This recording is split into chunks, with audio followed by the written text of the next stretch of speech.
L'être humain a toujours rêvé d'un monde parfait. Nous l'avons appelé utopie, paradis, âge d'or. Nous avons écrit des livres, composé des poèmes, imaginé des sociétés où la faim, l'injustice et la guerre n'existeraient plus. Mais ces rêves restent toujours hors de portée, brisés par la réalité de notre nature.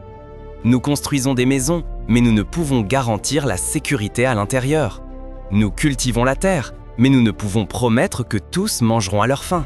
Nous signons des traités de paix, mais nous savons au fond de nous que la prochaine guerre n'est une question de temps. Et si le problème n'était pas notre rêve, mais notre incapacité à le réaliser par nous-mêmes? Et si ce monde parfait n'était pas une utopie à inventer, mais une promesse à recevoir? Une promesse à recevoir, c'est une idée qui change tout. Absolument. La semaine dernière, on a parlé de la guérison incroyable que Dieu promet pour chacun de nous. Mais un corps et un cœur guéris méritent un monde guéri pour y vivre. Salut à tous et bienvenue dans la deuxième partie de notre exploration de l'espérance biblique. Aujourd'hui, on répond à la question « À quoi ressemblera concrètement la vie sur cette terre promise ?» Exactement. Ce n'est pas un concept flou d'un paradis dans les nuages. La Bible décrit une vie réelle, sur une terre réelle, mais débarrassée de tous les fléaux qui nous accablent aujourd'hui. Et le premier fondement de cette nouvelle société, c'est la fin de la peur la plus fondamentale, la guerre. C'est une promesse si puissante. Le psaume 46, verset 9, dit que Dieu met fin aux guerres sur toute la terre. Il brise l'arc et met en pièces la lance. Il brûle les chars de guerre au feu. Imaginez un monde où les budgets militaires colossaux sont réalloués pour nourrir, construire et éduquer. Un monde où le son des sirènes est remplacé par le rire des enfants qui jouent en toute sécurité.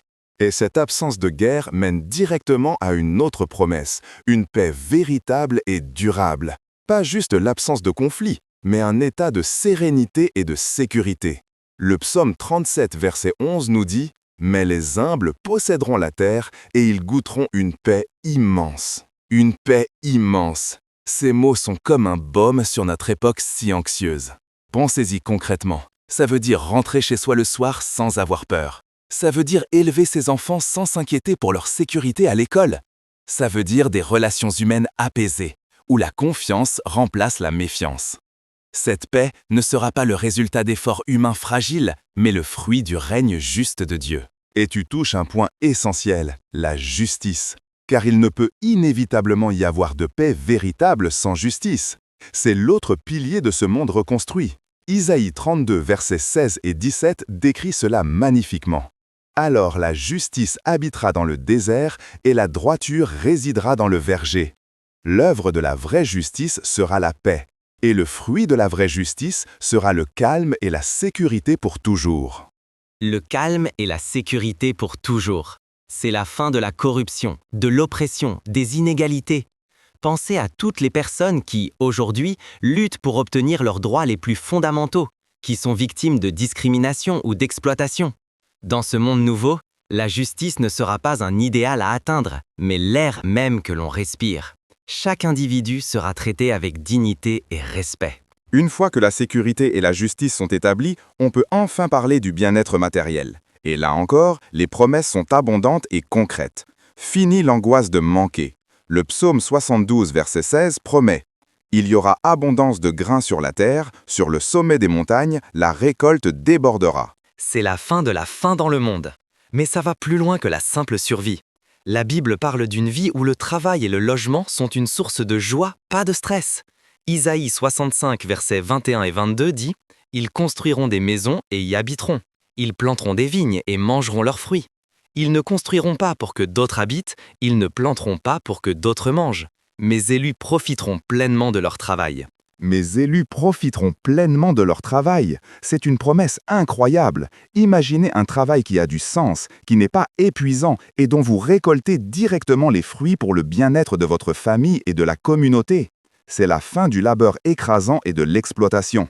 C'est un travail qui nous permet d'exprimer notre créativité en harmonie avec le projet de Dieu de faire de la terre un jardin. Et ce qui est extraordinaire, c'est que toutes ces conditions idéales ne sont pas prévues pour une courte période.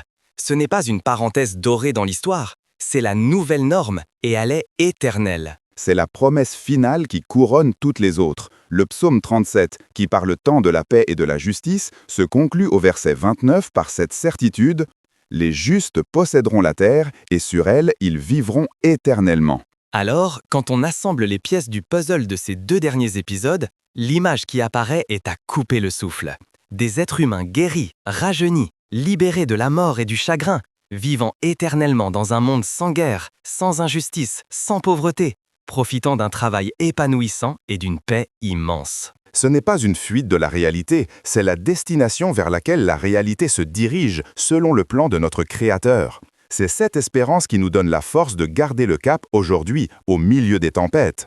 Savoir que nos efforts pour vivre selon les principes de Dieu maintenant sont un avant-goût de la vie parfaite qui nous attend. On espère que ce voyage en 2 parties vous a rempli d'espérance. La question qu'on aimerait vous poser pour conclure cette série est la suivante. En imaginant ce monde reconstruit, quelle est la première chose que vous aimeriez faire avec vos proches, dans cette paix et cette sécurité parfaite? Laissez votre imagination et votre cœur parler dans les commentaires. C'est une belle façon de rendre cette espérance encore plus réelle. Si ces épisodes vous ont fait du bien, un pouce en l'air est le meilleur moyen de partager cette espérance avec d'autres. Et bien sûr, abonnez-vous et activez la cloche pour continuer à explorer ensemble les promesses incroyables contenues dans la parole de Dieu. Prenez soin de vous, en gardant les yeux fixés sur ce futur magnifique. La vraie vie ne fait que commencer. À très bientôt sur le bon cap. Salut à tous!